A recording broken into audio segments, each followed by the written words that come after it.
Bonjour, c'est Anna de decadentdecaf.com, la principale marque de café décaféiné au Royaume-Uni. Aujourd'hui, nous allons poser la question. La caféine peut-elle provoquer une fatigue surrénalienne?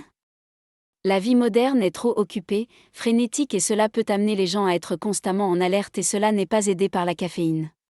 Pour certaines personnes, cela peut entraîner une fatigue surrénalienne. Mais, tout d'abord, qu'est-ce que la fatigue surrénalienne? La fatigue surrénalienne décrit l'état dans lequel les glandes surrénales sont épuisées et incapables de produire des quantités adéquates d'hormones, telles que le cortisol glucocorticoïde, souvent en raison d'un stress chronique. Comment la caféine peut-elle affecter la fatigue surrénalienne? La caféine stimule l'activité des neurones dans le cerveau et les neurones envoient des messages à l'hypophyse pour stimuler les glandes surrénales, qui produisent alors de l'adrénaline et du cortisol.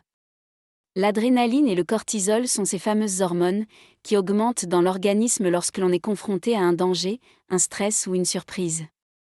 Ce sont des hormones de stress, à utiliser en cas d'urgence, mais souvent, dans la vie moderne, elles sont surutilisées. Si vos glandes surrénales sont fatiguées, la caféine peut provoquer un surmenage de vos glandes surrénales pour produire plus de cortisol et stresser la glande surrénale. Cela conduit à l'affaiblissement de votre glande surrénale et à sa capacité à réagir de manière adéquate. C'est pourquoi le café a de moins en moins d'effet au fil du temps sur les personnes souffrant de fatigue surrénalienne. Ainsi, la caféine a ses inconvénients, et si vous présentez des symptômes de fatigue surrénalienne, il est judicieux de réduire votre consommation de caféine. Une façon de réduire votre consommation de caféine est de remplacer votre café ordinaire contenant de la caféine par du café décaféiné. Vous pouvez également mélanger votre café caféiné ordinaire avec du café décaféiné pour obtenir un mélange de café à moitié caféiné. Si vous envisagez de supprimer la caféine de votre alimentation, il est conseillé de le faire lentement, car l'arrêt immédiat de votre consommation de caféine peut provoquer des maux de tête, de la fatigue et d'autres effets secondaires.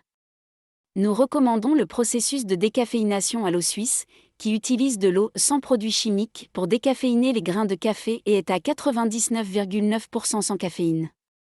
Pour en savoir plus sur Décadent Decaf, rendez-vous sur www.decadentdecaf.com ou consultez notre chaîne YouTube pour plus de vidéos sur le décaféiné, la caféine et le café.